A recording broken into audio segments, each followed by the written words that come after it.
it's been through the ping-ponging of back and forth being in different relationships that I've now seen it's more important that I remain who I am and connected to my identity than it is for me to adjust my needs for the needs of this person right now, because that's not. Consistency is one of my core values, and to do that all the time is not consistent and in direct conflict with one of my values, which is a core part of my identity. So if I identify as someone who's consistent, yet I'm consistently changing for people rather than maintaining, my own identity as I navigate the relationships that I was in, I'm not even a real person, so to speak. I'm just a collection of someone who can short-term manage or support somebody in getting their needs met through me. Welcome to Normalizing Non-Monogamy, the podcast where we interview incredible people from all over the world to hear their personal journeys of self-discovery through the lenses of love, sex, and relationships. Our mission is to show people that they're not alone and to inspire them to embrace their true selves so that together we can open minds and live authentically without shame. We believe everyone's story is powerful and beautiful, yet it's important to remember that everyone does life a little bit differently and that the views and opinions expressed by our guests do not necessarily reflect our own. Additionally, we aren't doctors. Please consult a medical professional for anything regarding your health that you might learn about on the show. Enjoy! Well, welcome to episode 326. We're Finn and Emma, and today we bring back Courtney on the podcast. He last talked to us back in episode 165, almost 3 years ago, and we are so excited to talk to him today. He is the director and founder of the 501c3 nonprofit Something Positive for Positive People, and he talks today about his experience with non-monogamy and his relationships, weaving in so much about his own life experiences and what he's learned. It's an amazing, amazing conversation. It's a great conversation, and it's awesome to have Courtney back and hear how his sort of, not necessarily his views on non-monogamy, but how he's approaching it for himself have changed, and sort of what he's getting out of it, what he's looking for is definitely different than when we talked to him 3 years ago. And so it's great to have him back. And we're super excited to help promote his upcoming Herpes Stigma Conference on May 23rd of 2024. We highly, highly recommend you head over and grab a ticket. They are discounted early bird tickets until the end of February. So you got a couple more weeks. No kickbacks for this for us. This is purely to help promote that. And we're super excited to do it. It's going to be an amazing conference. And you're actually going to hear a couple more guests on our show over the next few weeks who are presenters at the conference. So we'll have Nikita coming on, and we're bringing Dr. Dacker back. So super excited Yay. for those, and super excited for this conference. we're not going to talk about it much more because Courtney actually gives a really great overview of what Something Positive for Positive People is at the beginning of this conversation. It is powerful work. So please have a listen, check it out, and go support the conference. Yes, you can find links to everything Finn mentioned and Courtney talks about in the show notes on our website or in your podcast player. For anyone who's a premium subscriber, we're going to jump right into the interview now. And for anyone else, we're going to go through our announcements. First up, if you're not familiar with the premium subscription, it's a way to skip these announcements up front, jump right into the interview. You can sign up on our homepage at normalizingnonmonogamy.com, scroll down on the homepage, and you can sign up right there. Next up, we have our February virtual meet and greet coming up on the 17th. That's February 17th. And we are super excited about that. We do these every month, as you probably have heard us talk about. This is a great way, a low pressure way to meet other people in the community, the greater non-monogamy community. Maybe you're brand new, or maybe you've been doing it forever and ever. It's a great way to meet people, low pressure, fun way to spend a couple hours. We ask questions, send you into a breakout room. You talk about them. We scramble the rooms, ask new questions, and you laugh and have a great time. And then you go to bed happy and you wake up happy the next day. Did you sell it? I think so. I think so. So check out, you can find out more information on our website, normalizingnonmonogamy.com. Click on the events tab, or right there at the top, there's a big banner. I think it's purple right now, and you can find out how to sign up there. It varies in color depending on what we feel like, right? Or what I remember. I've actually not changed it. I believe it's purple. It's banner on the homepage. It's right there. Next up, while you're over there on our website, go check out our community. We have almost 300 people in our online community supporting each other every single day. It's a fantastic way to make friends and really get to know like-minded people. We also do monthly Q&As, and we do monthly men's group and women's group calls. We also just had an in-person community retreat back in January. It was absolutely incredible. And we'll have another one later this year. So we really encourage you to go check it out, and we'll hopefully see you there. Yeah, for more information, as Emma said, on how to join the community, head over to the community tab. It's just a couple of bucks a month, and you get to hang out with me, with Emma, and our 300 friends who are in there supporting each other every day. And are we a big enough selling point? Hope so. We'd love to have you join us. Next up is our favorite way to get tested for STIs. We tell you about this every week, and that is because we love this service. Emma and I have been using it for years. It's super fast. It's super easy. And when you use the links on our website, you save $10, which brings the cost of a 10-panel test down to only $129, which is a freaking deal, and it helps support the show financially. And so we are super grateful for that. Again, STD Check is a service Emma and I use and we love. Otherwise, we would not tell you about it. And based on the number of you using it, we think you also love it. So get out there, get yourself tested, and be awesome sexual health ambassadors. We are super grateful to all of you for doing that. Again, links to that are on the resources tab of our website or in your podcast player show notes. And finally, a quick reminder to reach out to us, send us a voicemail, send us an email. We would love to hear from you. And we would love to have you be a guest on the show if you would like to do that, or to send us a question. We would love to hear from you. And with that, I think we're ready to go talk to Courtney. Welcome back to the podcast, Courtney. We're really excited to talk to you today. And we last talked to you on the podcast about 2 years ago. So I'm assuming lots has changed and life has been life, and we're excited to get all the updates. So thanks for being here. Yeah, thank you for having me. And lifing is probably the most accurate description of what's been going on since we last talked in 2021. Just professionally, personally, relationship-wise, there's been a lot of evolution and just depth and expansion simultaneously, which, these are two very contradictory things, surface level, but very much that's real. That's the reality of it. For sure. And I know we talked briefly, like you've moved back and forth across the country a few times, as have we. So I think we've been alternating positions on different coasts. So it's always moving and shaking it up. And I know your work, Something Positive for Positive People has been growing and expanding, and that was a lot of the move. And so I was just excited to have you back and to dig into it all. Yeah, thank you. Thank you for having me. And speaking of that move, it was 2021 in October when I got approved to receive a $10,000 grant for the nonprofit to do exactly what I had already been doing, which was interviewing people who've had experience with STIs, but in the state of Oregon. So that's what took me out to Oregon in October 2021. I stayed out there, fulfilled the grant requirements, and ended up stumbling into the health education field, working at a local university, teaching medical students to give genital exams, as well as teaching them how to take a history on a patient.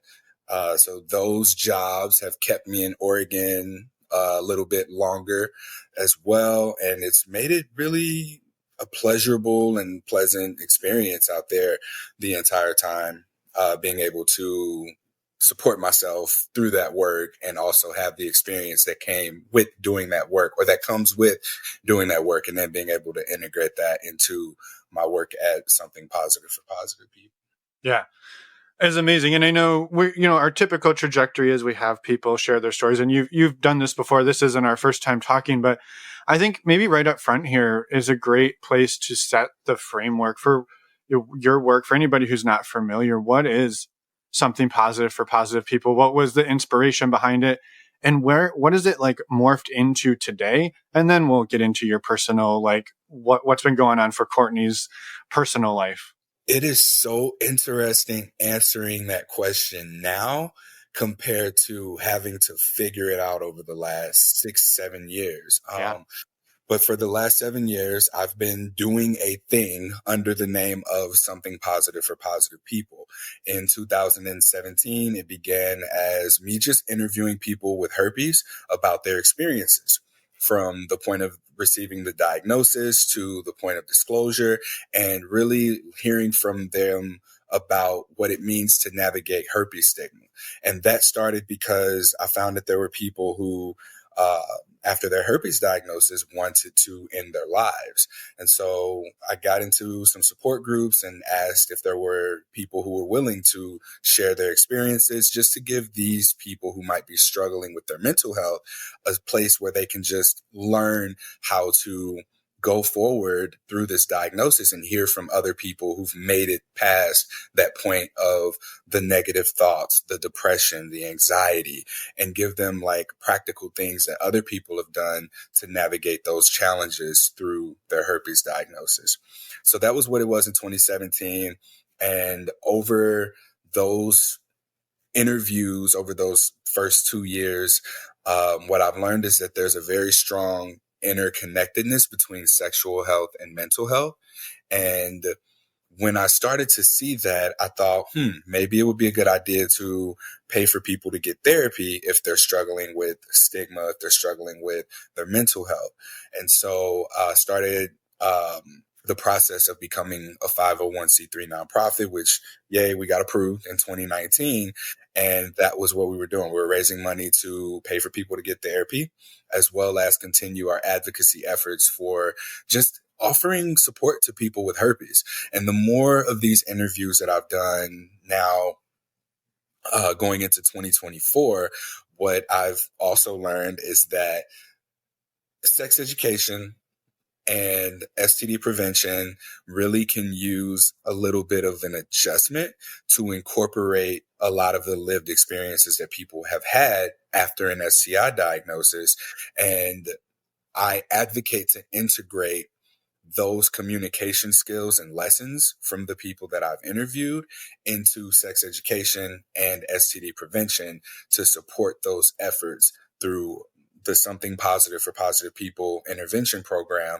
I just call it STI minimization, minimize being the emphasis rather than prevent, just because of the language. To prevent means to keep from happening. I myself, being someone who has herpes, can never prevent someone from getting herpes unless I stop having sex. Not going to happen. But what I can do is minimize the risk by learning what those factors are, communicating with partners about what the risks are, and giving them the communication that I wish that I would have gotten prior to my diagnosis, so that I could have and others can navigate the potentiality of receiving this herpes diagnosis in a different way than what we have or what future people will, just because they have access to this information. So that is essentially the shortest version of the journey that I can give you. But at this point, what I can say is that Something Positive for Positive People is a 501c3 nonprofit organization that teaches people to talk about sexual health. Between the trainings that we offer to sexual health service organizations and providers, we essentially teach them to provide stigma-free care. And by incorporating the experiences of people who've dealt with an STI, we train the healthcare professionals on what it means to be stigma-free. And I can talk more about that as necessary, but that's generally the overview. And we continue to offer various forms of support for people with herpes, just teaching them how to disclose or initiate the conversation. And for people's partners or potential partners, let's say someone's disclosed to, and they have questions that, they're confused about. The internet is a confusing place when it comes to herpes. So sometimes people who have been disclosed to might reach out, and I'll just kind of talk them through what some of the realities are when it comes to this diagnosis or dating someone who is living with herpes. Yeah. It's amazing. And I think it's just such powerful work, because I love that you call that minimization. And I think there is a lot, in my opinion, the tie between the stigma and the ability to have those conversations, right? You can, as the person who has been diagnosed, you can know everything there is to know about it. But if there's such a stigma that you're afraid to even bring it up because, well, if I tell this person, they're going to not want to go on a date with me, or they're not going to want to make out with me or hook up with me or whatever, there's a whole lot of reasons not to disclose something. And so that stigma is just so powerful. And I'm just, I don't know, we've loved your work since the day we learned about it. And I'm glad to have you back and glad to keep partnering together. So yeah, I think the last thing before we jump into your personal journey updates would be, you've got a conference coming up, and we want to make sure we talk about that right up front, because it's not just you. You've got Dr. Dacker, who's been on the show before. You've got Nikita, who's we've either interviewed her and published it, or it's about to come out. So we're teaming up with the whole crew to promote this conference, because this is incredible work. Yes. Thank you. So the Something Positive for Positive People conference is a conference on herpes stigma. We've done surveys in the past, but this one is different because we have IRB approval, which is the International Review Board, from Utah Valley University. So Megan is going to be the keynote speaker, and she's going to present a data analysis of the survey data that came in. So we've gotten a little bit more than 1,200 responses so far from people with herpes who have shared their experiences with outbreaks, with physical symptoms, with treatments, with alternative treatments, using antivirals or not using antivirals, with disclosure, dating, experiences with healthcare providers, their mental health, everything across the board that people over the years have expressed wanting people who don't have herpes to know about people with herpes and that experience, as well as things that they wish that they knew or things that they're curious about real time, because we don't have good information about herpes. So my intention with this conference is to bring together, the people who can use that information, which would be healthcare providers, anyone who works in the field of sexual health. If you have clients or patients who might talk to you about sexual health, it's really good for those organizations and those workers to be on this conference, which is virtual, and it's May 23rd, 2024, which is the exact 5-year anniversary of Something Positive for Positive People as a nonprofit. So that was very thought out. It starts at 10 a.m. Central Time, ends at 4 p.m. Central Time, and it's all virtual. We have 4 presenters. You mentioned Dr. Dacker. She's going to cover the intersection of stigma in the healthcare setting and what that looks like. And then we have Nikita, who is a sex therapist and psychotherapist, who's going to talk about the intersection of sexual health and mental health. So we have something for anyone who works in the mental health field. I will tie those two things together and speak to what the proposed intervention program is that I've vaguely talked about, because I have to be vague about it, because unfortunately someone stole an idea in the past and removed me from any credit of it. So I'm announcing this at the conference that people are about to for. I'll present that and then segue into the data analysis of what comes in, what's been coming in over the last October, November, December, January, almost 4 months of responses that we've been getting from people with herpes about their experiences. And yeah, this is going to be something that is useful for people in the field of sexual health service to be able to offer stigma-free care to their patients and clients, and to be able to expand that. And for people who do have herpes, who might be curious about this, I'm not going to say it's not for them, but it's more for the healthcare providers, people who just, are curious. You're welcome to join. My intention is to also create something that people can use to support them in their sexual health discussions, as well as looking at some statistics. The most interesting statistics to me that are coming in are going to be the number of people who have went on to have sex with someone after their diagnosis who has not tested positive for herpes. So, the stigma says all these things about people being what they are after getting herpes. And yet, we see that stigma makes people who are newly diagnosed think that they're not going to have a sex life. Whereas these surveys and these responses coming in are proving otherwise. So people are able to be sexually active after their diagnosis. And that's one of the things that I think is going to be most helpful to people, is to be able to see, wow, this many people have a partner who may not have herpes, who's consented to sex with someone who does have herpes. Yeah. Mm-hmm. Yeah. Amazing. Yeah. Well, as always, Courtney, we're so excited about your work and happy to get it out there. And we're excited to send people to the conference. And just a reminder for anyone listening, links to sign up will be in the show notes. Yeah. Thank you. And there's an early bird discount until the end of February. And so cash in on that. Yeah. Go sign up now. Is it through February? Yeah. Through February, it'll be discounted. But after that, y'all got to pay regular price. There you go. Well, and it's really not that bad. What is $75 for the conference? So highly encourage people to check it out. Yeah. Yeah. Thank you, Courtney, for all of that high level overview and all of the work you're doing. We hope to send a lot of people your way. Yeah. Thank you. And yeah, we would love to transition into a little bit more of your personal story.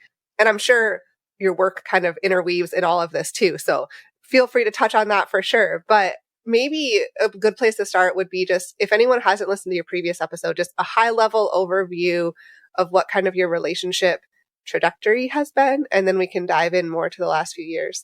Ooh, all right. So that's a big question. Yeah, I know. In January of 2021, I was consistently seeing one person. I mean, it was coming out of COVID, or still being in COVID, but, going into like the release of the vaccines and everything. And I was spending most of my time with one person. And I remember it was probably February or March 2021 where I looked up and was like, oh crap, I'm only with this person. I hope that she doesn't forget that we're non-monogamous. I remember having that thought. And so things began to get a little bit shifty, I would say, because there was, I felt like I needed to make sure that this person I was with knew that. And it was like, oh, hey, I want to see somebody, like, because we were still long distance. We see each other. It was a train ride. So it was about an hour and a half train ride to see one another. So there was a need for more consistency, and I inquired on that. And she said she was okay with it, and that, seemed to hold true. She had already had another partner who was in place, but like the conversation going from, me not seeing anyone to only seeing her and now wanting to see someone else, and then her already having another partner that she was with, that was a little bit of a rocky conflict, I would say. So navigating that was really difficult during that time period. But it was, I don't like in hindsight, looking at what the intention behind it was. It felt very forced now in hindsight. It's very, I would say more, it's normal for a person to kind of go in and out of, all right, I'm with this person, I want to be with this person, and then maybe having an urge to be with somebody else. But for me, looking at that intention at that point in time, it was like, oh, I don't want to look up and be in the situation that I was in with my previous partner, where I informed her, hey, I would like to at some point be non-monogamous. I don't know what that looks like for us. And she was like, okay. And it was okay until it wasn't okay. Right.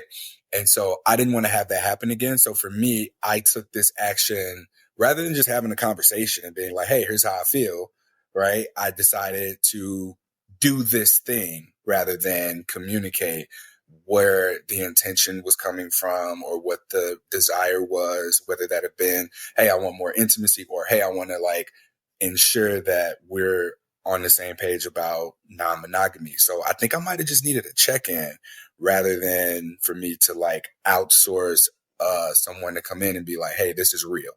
Yeah. Mm-hmm. So so what you're saying is you went the route of introduce somebody to reinforce the fact that it was an open relationship, even though maybe that wasn't exactly maybe what you needed. You were really trying to just make sure that that door was still, quote unquote, open if you wanted to walk through it. Yeah, I think I was scared of losing that and then having to be in that position again where I have to talk to my partner and say, hey, I want this relationship and I want for it to be an open relationship, and then be left with the ultimatum of, well, that's not what we've been doing.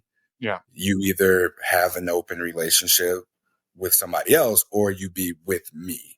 Right. And the reality now in hindsight of that, you know, I don't think that that would have been the case because, again, she was already seeing someone else too. It's just I felt like maybe a triggered response from my past relationship, and I acted on that trigger rather than, you know, calming myself through it and then identifying what the real need was at that time.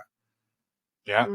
So almost like a test of the emergency non-monogamy system. Does this thing still work? That's good. That's good. Yeah. Well, and it makes sense. I mean, we can all look back and be like, oh, well, I maybe should have done that in a little different way. But like in the moment, it sounds like you were trying to handle it in the best way you knew how. Yeah. At the time. Yeah. At the time. Yes. However, looking back, you're like, I really could have maybe done that different. Yeah. And at that time, I had only been in therapy for about 9 months. So we never really talked about relationships much at that point.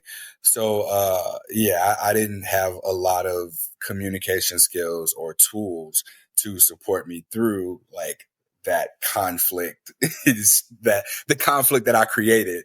And had I had those tools, I think that I might have been able to handle that differently. Not to say that anything different would have happened, but the intention behind it would have been identified sooner. And then it would have been handled better. Yeah. Sure. Yeah. And I'm curious, like, was your partner at the time also seeing other people? She was seeing one other person. For sure. But I know that after I started seeing someone else, I think that there was kind of this competition thing happening to where it was like, oh, okay, we're doing this. I'm going to see other people. So that's where things, I think, began to become like, it became a slippery slope after that. Yeah.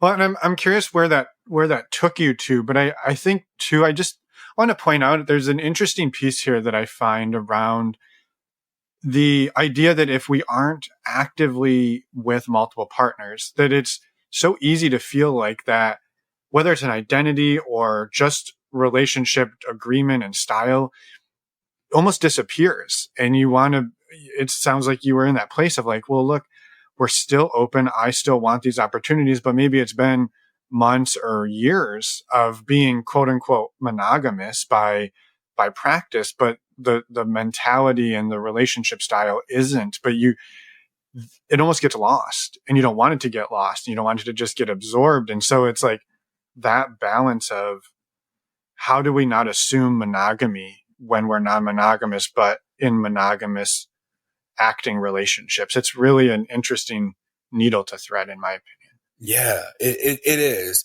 And part of me, it's a trigger thing, right? I know that I've had a pattern of being in relationships where I've been changed, or like I feel pressure to change and conform to the needs of my partner.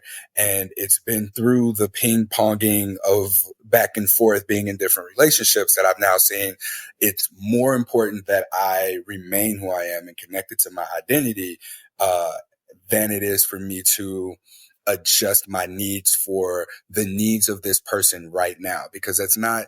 Consistency is one of my core values, and to do that all the time is not consistent and in direct conflict with one of my values, which is a core part of my identity. So if I identify as someone who's consistent, yet I'm consistently changing for people rather than maintaining, my own identity as I navigate the relationships that I was in, I'm not even a real person, so to speak. I'm just a collection of someone who can short-term manage or support somebody in getting their needs met through me. yeah, you turn into a chameleon. Let me be who you want me to be right now instead of being me. And it's a fine line to walk of, right. I think maybe this is a common one that comes up, and I will say it's come up in our partnership in various times throughout our 15 years of doing this, where it's, hey, right now is a crazy, whatever, month for work. You're not really seeing anybody consistently. It's not like I'm asking you to leave a partner, but, could we maybe just turn inward a little bit and not maybe go on lots of dates or find a new partner, for the next 2 months. And it's, something like that, to be like, okay, yeah, can I adapt to that? I don't have to change who I am, but maybe I'm changing what I'm doing for a little while.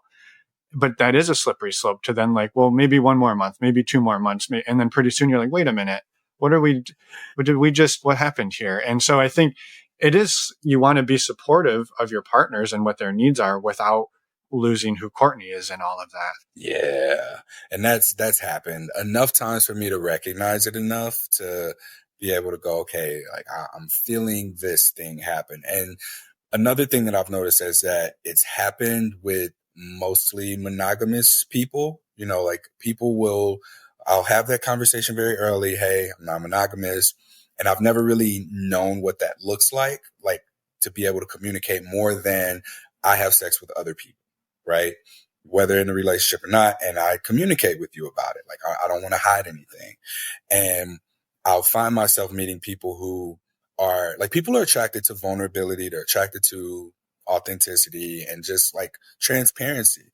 And it's very difficult to get that in the vanilla dating world, I want to call it, like where there's the trajectory of, all right, we go on a date, we go on a few dates, we hook up, now we're in a relationship, we're going to get married, have kids, get a house, right?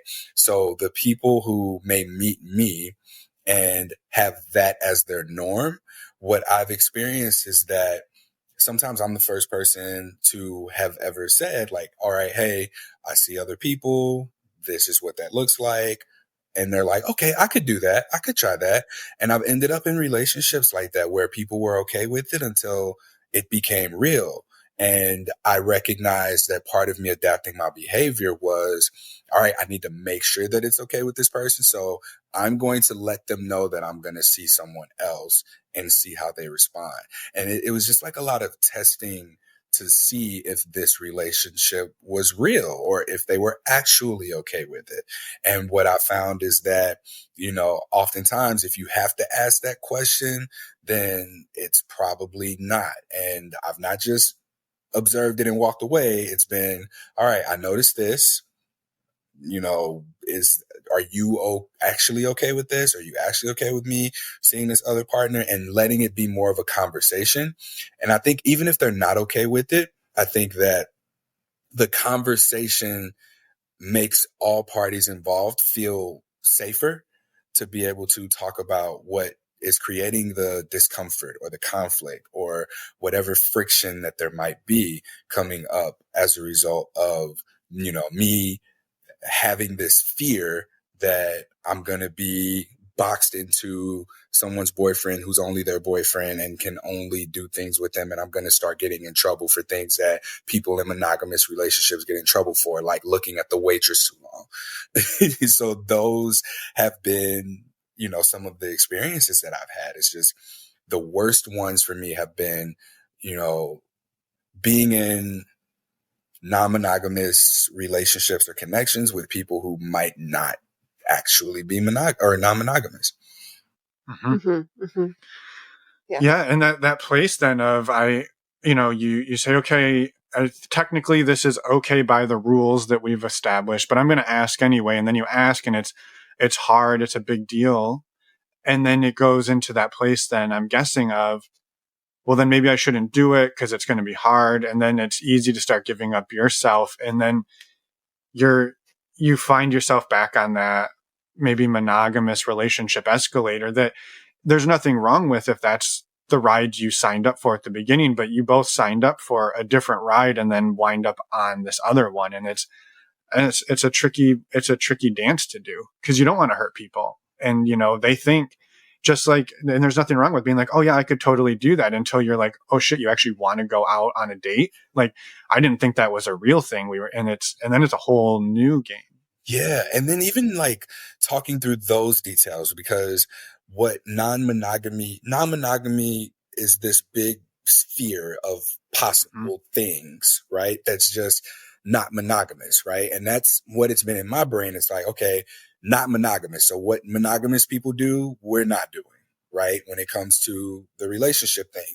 But someone in that sphere of non-monogamy could also be like, wait, what do you mean you're going on a date with that girl? Like, I said you can have sex with her, but you're going on a date with her, or Yep. the other way around, right? And where some components of like the romance and the sexuality are different than what intimacy is. So it's not exclusively about non-monogamy in terms of what you do with your genitals and someone else's genitals, but also non-monogamy in terms of what you are giving emotionally.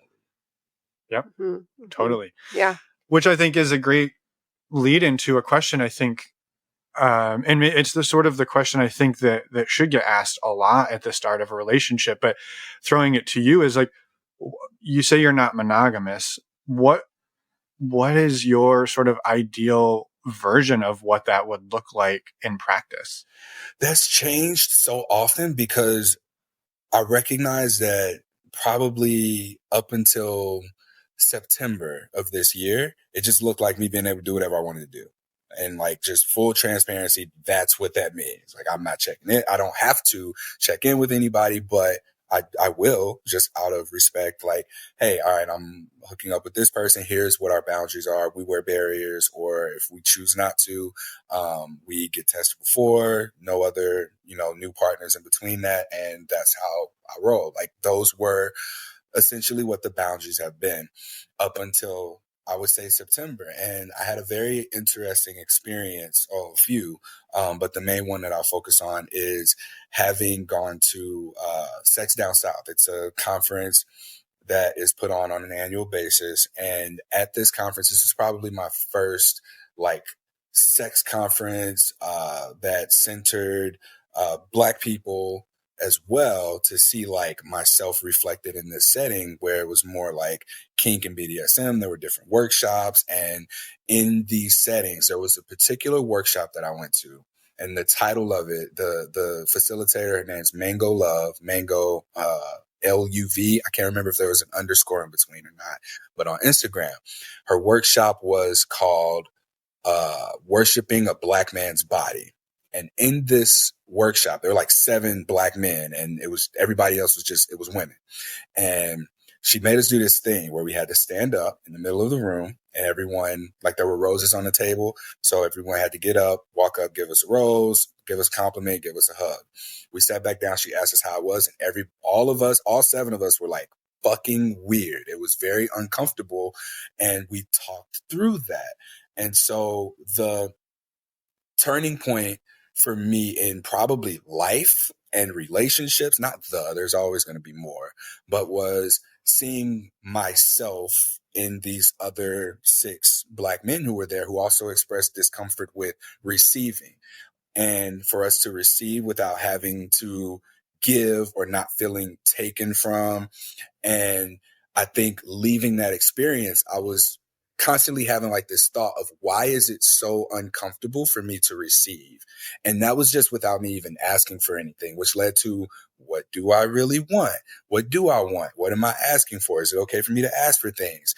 And that workshop, being there, taught me it's okay to receive. It's okay to get what you want. It's okay to ask for what you want. It's okay to say no to what you don't want.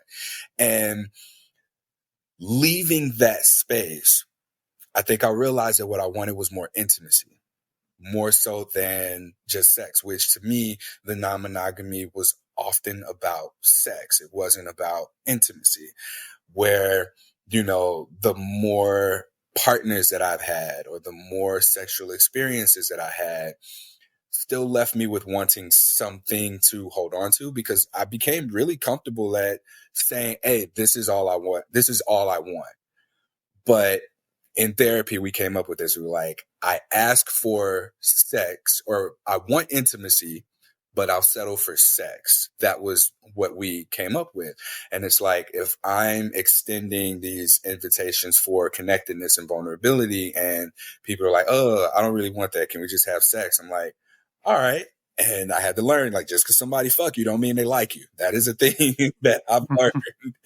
And so it made me want more of those intimate connections. And I started to look at the relationships that I had. And I say this a lot, like, I am embarrassed at how many people that I was hooking up with at one point in time, not because of how many people it was, but how I can't put a label to what the relationship was. And I was having a conversation with somebody who was like, oh my God, like, I'm talking to two people and it's just so overwhelming. And I looked across the table, my eyes got big. She's like, wait, how many people are you talking to? I'm like, define talking to. She's like, how many people have you talked with? I'm like, define sex. And I was sitting there at the table and I was just like, I need to make a list. So I like made a list and I wrote down what the relationships were. And I was like, wow, none of these, or there were a few, only, a handful of these are like the kinds of relationship or have the potential to be the kind of relationship that I want. And so I stopped pursuing new people and I started to just like look at who's in front of me, who's here right now, in an attempt to go deeper into the relationships that already existed for me.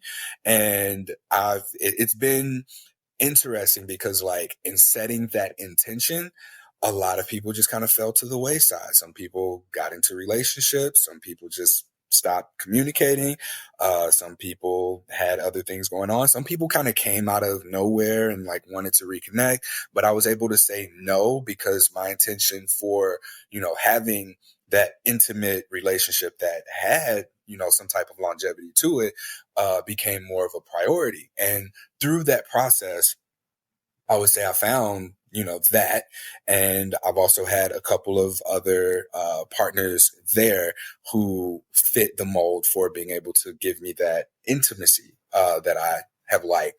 But now where I'm at is I'm all in invested in one relationship. Not that I'm no longer non-monogamous, but the relationship that I have right now, the relationship that I'm in, this is with someone who matches that desired outcome of, having everything. Like, I used to just be like, I want to do whatever I want to do. Right. But realistically, there's boundaries that need to be set. And I just so happen to, during my process of being intentional and setting intentions, find someone who aligns with, agrees with, and wants to pursue, the kind of life together that I've desired. So I think I might have answered your question and maybe a couple of others. And I want to make sure to like touch on everything. I know that that was a lot, and it was like a full circle moment with plugs and You're good. You're good. That's part of the part of the beauty. No, it is. It's amazing. And first of all, the plug for Sex Down South and the work that Marla Renee Stewart does is incredible. And she's been on the show a few times. So anybody listening who's looking for an amazing conference, check that out for sure. And it sounds like we should rebrand it to Intimacy Down South because that's what you took away from it. But yeah, I interviewed Marla on Something Positive for Positive People, which, oh, by the way, is a podcast as well. But I interviewed her and I shared that with her. It's like, hey, this was I don't think that I would be able to have been in the relationship that I'm in now had it not been for the experiences that I had at that conference. Not just being in I think people hear sex and they think, make babies, intercourse, penis and vagina. But when I hear sex, I think sexuality. I think about aspects of identity. I think about all of the various expressions of oneself in that kind of setting. And for me, I just so happen to walk away from it like, wow, it's okay for me to ask for what I need. It's okay for me to receive. And I desire intimacy. And I am okay with saying, hey, this is what I want. And if you're not someone who wants to, if we can't give each other what we want, then we need to be able to walk away from each other. And I have to be able to say no. Like I rejected somebody. I felt so bad in the moment, like rejecting someone at the conference, but it was like, whoa, this, like, being on the other side of rejecting, because I experience rejection often for, hey, I have herpes. All right, oh, well, I'm not okay with that, or whatever that may look like, right? And rejecting someone coming from my side, it feels so much like more intense for me because I know how much goes into being able to ask for what you want, but I've not had much experience of being the person asked to say no. So empathizing with the person who makes the ask, I'm like, I'm so sorry. Like how else can I be sexual with you without having sex with you for whatever the reason might be that I don't want to have sex with you. And so the practice of rejecting and being able to say no, these are just things that I've been able to walk away with just from going to this conference one time. Yeah, it's huge. It's huge. And thank you for sharing all of that. Thank you. You wrapped it up, and my question was going to be like, what is your relationship status now? And like, you already answered that. And so, and this is where I was like, there's some stuff that I haven't really like talked about or processed like out loud, because I kind of caught myself in one of those moments of, all right, like making sure that we know that this is a non-monogamous relationship, but not in that way. So I've like subtly kind of communicated little things like, I really enjoy this relationship. I am spending the most time with you. And I was like, what the fuck am I doing? Like there's something that I'm saying without saying it. And this led to a conversation between us. And I love that my girlfriend is super like communicative, very good at like speaking Courtney. Not a lot of people speak Courtney. I'm very all over the place outside of like business wise. It's chaotic. I thrive in that. But when it comes to like not business, communicating about my life and how I'm feeling and things like that, I speak a very specific language. Let's just say that. Being able to like say those things and be like, hey, I'm recognizing that I've done this, this, this, and this, and it's seeming like a pattern. Like, here's what I think I'm trying to say. Like, I want to not do the things that I've done in the past, like have to, out of a triggered response, reinforce that you and I are only sleeping with each other right now. But at some point, whether it be an old partner resurfacing or, when we decide like, all right, hey, this is stable, like we're going to open doors for new relationships. Like, I love that I've had the experiences before leading up to this to where I could just be present in the relationship, and be able to talk through those things if, and when they come up, because we will talk about things like if I got a text message, like one of the things that I try to do is, as someone who values transparency, try to communicate, oh, hey, this person reached out. Here's how I handled it. Right.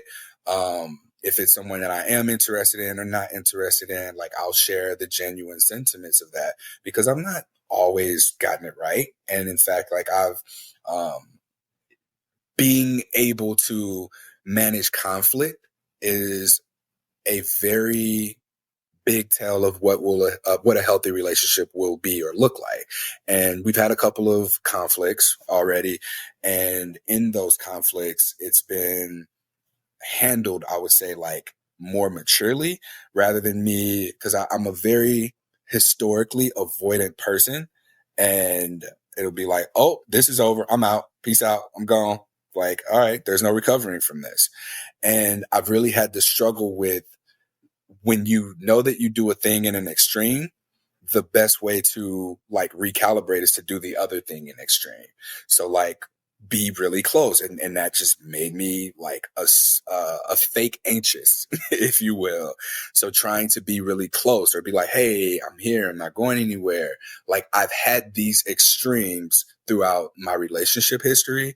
And again, just like having the experiences to allow for me to recalibrate. It's like, okay, I recognize that I am in this alarmed and triggered state. I want to do these things. So I allow myself to like decompress more and like write down, this is what I'm feeling. This is what I'm doing. And like have that out and then maybe talk to somebody and then be able to come back from a less triggered place and be able to like facilitate a healthy conversation about whatever that conflict is.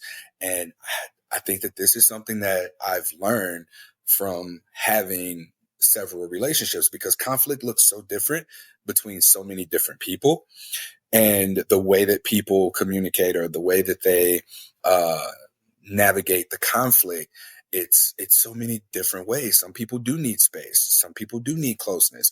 And without the balances of, okay, I need space and you need space. So what does giving each other space look like without looking like we've given up?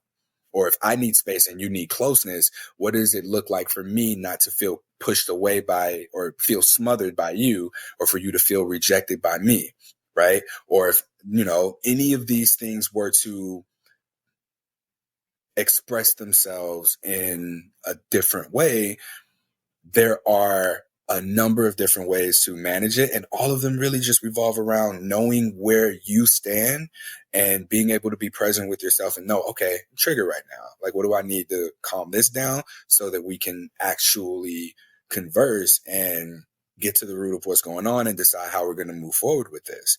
And so, yeah, I've learned how to just communicate that, and also learn how to listen, because so often people will tell you things, and when you're in that state, it just goes out the window, right? Like, in moments of conflict, I need space. I just need some time to think about things and process. And someone in a triggered state who hears that might hear, oh my God, this is over. I need to get out of here. I need to just leave, count my losses, whatever. But someone healthy will hear that and go, okay, I know when you're upset, you need space. So when you're ready, let's reconnect, talk about it. Right. So there have been a lot of conflict management, relationship skills that I've learned over the course of my non-monogamy journey that now, even in my, seemingly monogamous for now relationship, have really helped me identify this is the kind of relationship that I want. Yeah. Mm-hmm. Well, and the ability to come with a nuanced conversation, right? From the world of, well, non-monogamy means I just do whatever, whenever, with whoever, however, versus, maybe that's still available, but the conversation that you have now is different to get there, right? It's, hey, this person reached out. I'm interested in them. What would this look like? What does this mean for our partnership? What would you need to feel good? What do I need to feel good? What do they need to feel good? And so it's a very different set of conversations and communication skills than just, I said we're open and now I'm going to be open and go do it. And not that one or the other is right or wrong, but they're very different paths of doing something. Yeah. And I think it's just conscious of it or unconscious of it. And being unconscious of it makes for the potentiality of more harm being caused than necessary. I look at it like it's the freedom of choice. And I don't think that I've ever been in a relationship before where I was just fully accepted as, myself, because I was non-monogamous coming into this relationship.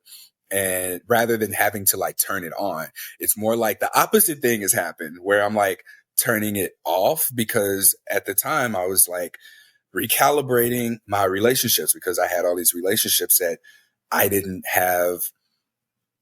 have relationship potential. And, I might call these people partner, but do they call me partner? Or would they say that I'm a friend with benefits or some other name, a play partner, or even that much? Am I just a friend? Right.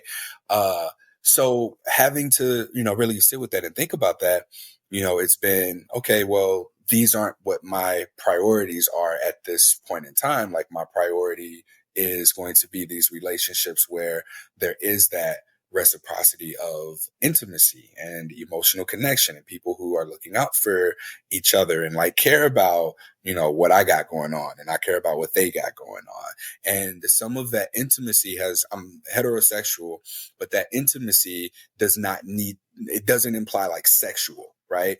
And so some of my friends have gotten more of that intimate part of me. I'm connecting more with my friends. And as a dude, saying I love you to your male friends is very it's weird generally. But I talk to my close friends more, and I found that I feel very fulfilled in my platonic relationships that I have, as well as the intimate or the sexual relationship that I have right now. But all of that to just say, this non-monogamy thing is not exclusively about the intercourse component. Yep. It's helped me exercise my emotional availability, my emotional awareness and intelligence in my non-sexual relationships, in my work relationships, in my friendships with my family, right? So it's been a very healthy practice to me for presence, and coming from a place of having the freedom of choice, I think that puts me in like a very magnetic and healthy energy space to where my intentions are in fact pure. So if I do connect with someone, I can be more intentional about it and communicative about what the intention is, rather than being like having to deviously go about getting my needs met or feeling like there's even a need for that. So yeah, it's been a ride. It's definitely been a ride, and it's interesting to see full circle. Like in 2021, it was, I need to prove that we're not monogamous, and here I am in almost 2024. Just okay with only being sexually active with one person at this point in time. Yeah. Mm-hmm. Yeah, and I love too, Courtney, that you've brought up a few times that non-monogamy and just intimacy and connection are not exclusively tied to sex or PIV sex, right? And that is, I think a thing that gets overlooked a lot and undervalued is the ability to create deep, connective, we call them partnerships, relationships with people that, maybe your entire thing is once a month you go and watch a movie with somebody and then sit and talk about it for 6 hours over a meal because there's nobody else in your life who likes to analyze a movie in that way. But that is your connection to that person. And what's so messed up, or what can be messed up, is if I'm doing that, right? I'm a cis hetero guy. If I'm doing that with another guy, no big deal. But if the world sees me doing that, well, actually, it might be a big deal, right? You might get, oh, you're in a relationship, you're gay, and now you're going to get thrown, I want to say thrown under that bus, that it's a negative thing to be gay, but you might get mislabeled. Or if you're like, well, no, this person's a different gender than me. Oh, well, then you're cheating. And it's like, you can't win, right? You cannot just develop a connection with somebody and have it be that thing. Well, it just gets to stereotypes and how, people of any gender, any sexual orientation, like we're all labeled with stereotypes often, and we're supposed to do it a certain way. Yeah, and it's when you're shifting that narrative, it can be difficult. And I've been in relationships where like people will be jealous of the time that I spend playing video games, not understanding that that's time with my real friends, right? Like we got a group chat of 4 to 6 of my friends who, when time allows, we make time to go and we shoot little kids on the internet. I shouldn't say that way. We play Call of Duty and we catch up, like we talk. This is how we stay connected. But I've had relationships where people have felt threatened by that. And it's like, these are healthy relationships with other men. And the partners that I've had have felt jealous or like they were missing out, or just like something's being taken from them by me being in the house, putting on headphones, being in a corner of the room and playing video games. And not having that pressure has like really just freed me up. And I feel that sense of freedom in the relationship that I'm in now. And I see like the effects of it in terms of my work and the clarity there is. And like, I like the person that I'm seeing myself be in this kind of relationship, and that threshold or the expansiveness for like what's to come, even in the future of me being in this space. That is something I'm very excited for. Like I love who I'm with, and I can honestly say too that like being in the presence of this person has also made me just see a version of myself. I'm like, whoa, I don't know this dude, but like I like what he's doing right now. Like I want to get along with this person. Yeah. And what you touched on too is just like I think unfortunately the narrative in our culture is that one person fulfills everything for you. So if you're playing video games with some friends, like the person, one of your partners that might feel threatened by that, it's likely because of something they were taught, right? Like something that they were observed in our world, and like that it's not about you actually spending time with friends. It's bigger than that. And unfortunately, like we have to keep working to change that narrative to us spending time with others, one person, like that's healthy in those dynamics. Well, yeah, that it's not against, right? Right. I think the narrative is, well, if you're playing video games with those people, I became less valuable because you can go and get that need met there, and now you don't need me, right? And you're like, first of all, you don't even want to play video games. You're holding the controller backwards, so that's a good start. and like and not only that, but like it is good for us to go and have experiences so we can come back and talk to our partners and be like, I was doing this, this, and this. Oh, that's amazing. I did this, this, and this. Otherwise, you're just sitting around going, well, we've spent 24 hours together today. What do you have to talk about? Well, actually nothing, because you were there for all of it. Well, but I think what's so hard is that, and it's something, that like I personally struggled. We're taught to. Yeah, we're taught that's what, that it's that's what love is. Right. That can be scary when that's not the case. And to lean into those fears and undo those fears is the work, right? Yes. Yeah. So, thank you, Courtney, for everything that you've shared today. I know we could talk to you for hours and hours and hours. I just looked up and was like, it's already been about an hour. Right. I feel like I talk so much. Well, that's good because it's a podcast. So it's boring if we just sit here and look at each other. I will say I love being on other people's podcasts. As much as I love hosting a podcast and doing the interviewing, like it's so much pressure off of me to facilitate a conversation, or like, because I interview a lot of people who've never been on podcasts before, as I'm sure you have as well. But like people are nervous or shy, and they might give one word answers, and you got to kind of like have the flow of it. So it's nice to not have to do that. You can ask me, so Courtney, how was your day? Oh my God, I've been waiting on somebody to ask me this. Go. Yep. Well, I mean, I would love to pick at one more topic. Yeah. Is around, you were talking a little bit about attachment, and I think it's you can tie it into attachment or any number of aspects of, here's what I need in the relationship and here's what you need in the relationship. And you kind of framed this earlier as, maybe two people are both, let's say, anxiously attached. How do you not smother each other? Or you're too avoidant. How do we not feel like we just faded away into nothing? Or you have the one anxious, one avoidant, and how do you not smother while they're not making you feel avoidant, right?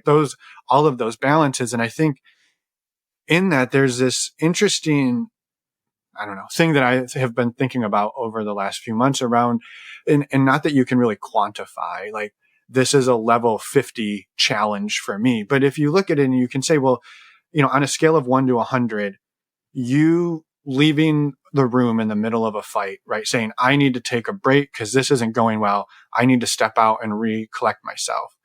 And there's maybe somebody in that argument who has an anxious attachment. And if you say that, it's really easy to get triggered and be like, you're just abandoning me and leaving me, right? But you could look at this and say, well, I have a level like 95. I need to be out of this room to make sure that I feel good. And they're saying, well, you can't because I need you to stay. And that's a level 95 for me, right? So now you're both like, your need to leave and their need for you to stay are equal in challenge for the two of you, but you can't really see that challenge in the other person. You can't feel it. It's just mine's 1,000. I need to get out of here. And they're like, mine's 1,000. You need to stay. And those are just, I think it often gets picked like, well, the person who wants to leave needs to stay because it's too hard for the person who needs you. And there's often one person who gets painted into the role of, all right, I'll give mine up to make sure yours feels good. And I think that's sort of what you talked about earlier on, is how much of yourself did you give up to make sure somebody else didn't feel discomfort?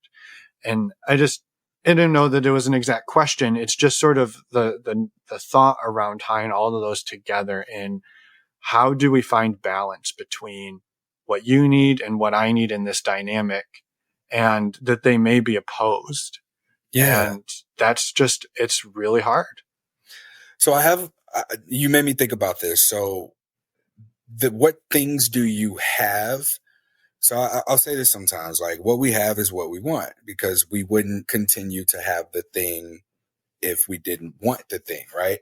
So in the relationship dynamic with you and said person, what are staples in the relationship that bring you peace, that calm you down, that make you feel loved and supported and still cared for. So the anxious person may need hints of closeness from that other person, like them continuing to do things for them that they've done. Like they might feel abandoned if a person goes from, always making sure that the person is fed, right? Like if I'm always like making sure that we're eating breakfast and lunch, right?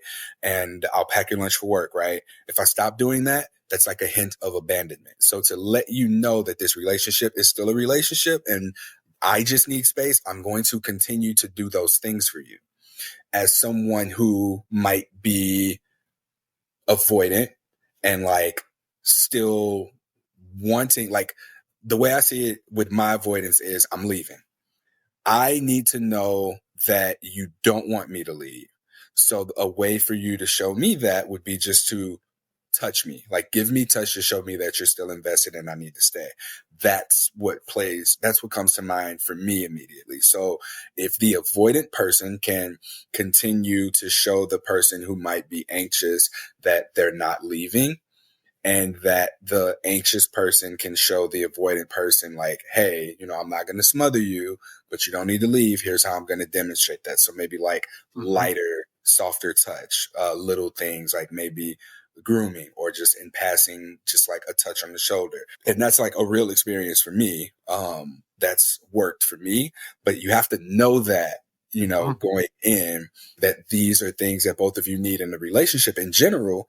And that no matter what, like you'll be able to give that until the relationship is over. Because if it's over and I leave and you feel abandoned, if I feel like I need to get up out of here and you feel abandoned by that because, whatever the problem has been, then, it's hard to come back from that. It's hard to bounce back from it. So those little bitty like teasers of intimacy, that we're still connected, that I'm still invested, we're going to talk about this or we're going to resolve it, we're going to work through it.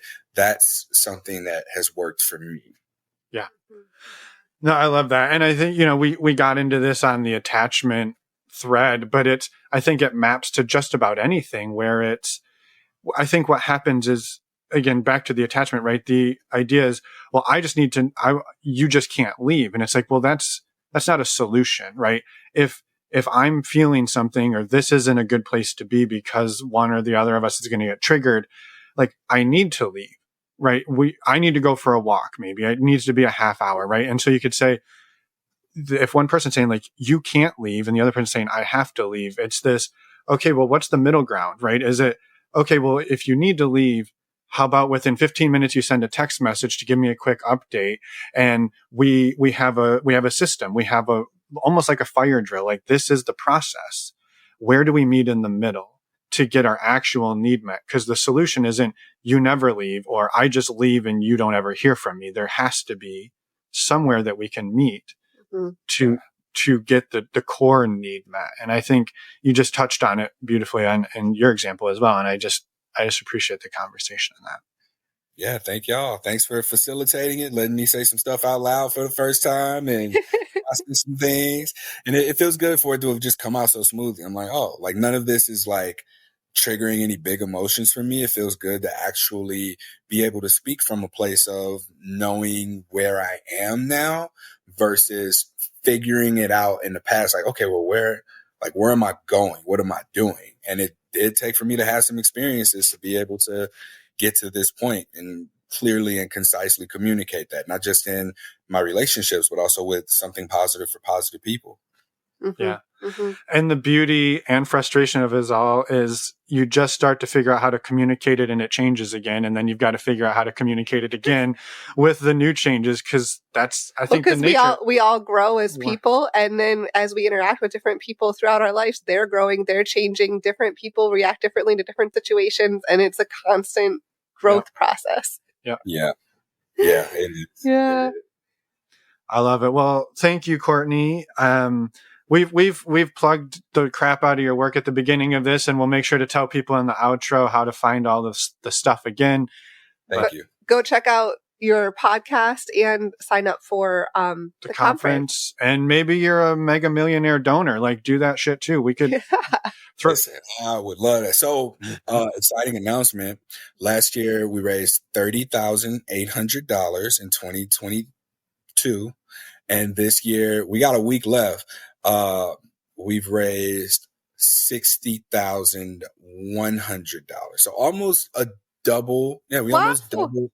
And it's been this constant growth. Thank you. Mm-hmm. It's been this constant growth year over year of people just giving me money. And I don't think that people don't question it or anything, but it's like, all right, I'm paying for people to get therapy. I'm doing these advocacy efforts, and I should be able to start paying myself consistently, because I tried it this year and it didn't make sense to, because I'd have to keep putting money back into the nonprofit. So 2024 is going to be the first year that I'm actually able to pay myself. So whatever that looks like, start January 1st of 2024. I'll be able to give myself like payments monthly on a percentage of what donations come in until I can like have a salary. So yeah, this is exciting. The growth is continuing to happen. I share that not as a flex, but because it's public knowledge, because it's a 501c3 nonprofit and all donations are tax deductible. So yep. Yeah. Congratulations. Thank you. Visit www.spfpp.org for more information. Yeah. I thought that you threw that in there at the end, that you've been doing this work for 5+ years.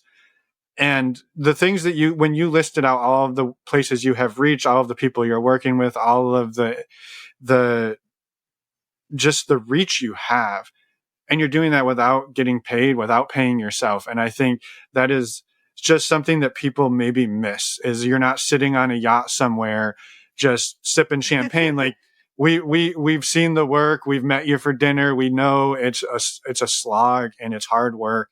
And so yeah, if people have some spare funds that they want to throw at it, like you're not even paying yourself. Yeah, and it's the end of the year, so I know some of y'all need tax deductions, so I'm here. But yeah, and again, I appreciate y'all so much for being so supportive over the years, and I'm glad we were able to reconnect. I'm glad I was able to connect you with Nikita and follow up with Eveline. So yeah, please continue to be consistent. I love and respect consistency. Thank y'all so much. Likewise, Courtney. Thank you. Yes, thank you. Have a wonderful rest of your day, and we'll see you next time. All right. And we're back. Thank you, Courtney, for everything that you shared. We loved hearing more about your story, your experiences, and it was such a great time talking to you. We also appreciate all of the amazing work that you do. And anyone listening, a reminder to go check out Courtney's work, including Something Positive for Positive People and the upcoming Herpes Stigma virtual conference happening in May. Links for all of that are in the show notes. Yeah, I just wanted to echo Emma's gratitude, Courtney. Thank you for coming on. Thank you for sharing your story with us and for all of the work you do. And my apologies for the Instagram post the other day. I don't know if you saw this. I posted a teaser one, and Courtney had sent over some photos to use. And then he's like, I didn't know it was going to be that big. So yeah, sorry about that, but it was a great quote. And yeah, this episode was full of amazing It was a great photo too. I think it's a great photo, and I love ice cream. So right. With that, next week, we have a virtual meet and greet. Yep. Quick reminder for our upcoming virtual meet and greet, February 17th. You can sign up at our website, normalizingnonmonogamy.com. Next week, for real this time, we are bringing back another guest, Dedeker Winston from the Multi-Amory podcast. She was back on, I should have looked this up, I think it's episode 104 was the first. It's right around like late 90s, early 100s, yeah. Yeah, I think it was 104 that or maybe 98, somewhere in there. So it has been many, many episodes, 4 years and a pandemic's worth. It is an amazing conversation. So you don't need to have listened to the first one, but you have time now to go listen. It was amazing then. But this conversation next week is fantastic. So thank you in advance to Dedeker for this amazing conversation. And we will see you all next week for that. And I just looked it up. It was episode 104. Is that what you said? That's what I said. Look at that. Feel free to send us those emails telling us how amazing my memory is and how humble I am. And how humble. Yeah, exactly. One of these days, I'm going to get a real hobby other than sitting around memorizing podcast episode numbers. Well, you have 326 to memorize. Yep. Someday we'll do a pop quiz. I was like, someday I'll do some flashcards. I'll quiz you. Yeah, we'll do trivia. People compete against me, and if you win, you get a free bottle of Uber Lube and a lifetime supply of My One condoms. That would be a pretty sweet prize. We could get a year's supply out of them. We've done that before. Yeah. All right. Brainstorming. Oh, that's a good idea. Hey, anybody who's still listening, if you have questions about condoms, please send them to us, because we are bringing Mila from One Condoms on in a couple of months to do an Ask Us Anything all about condoms. So we'll be answering all of your condom questions. So chances of anybody still listening are pretty slim, but we'll include it next week. But if you hear this, we expect you to send us a question, or at least an acknowledgement. Yes, send us an email or voicemail that says, "Hey, I heard you," and send us a question about condoms. And we're sorry for this. And with that, we will see you next week. Bye, everyone. Thanks for listening.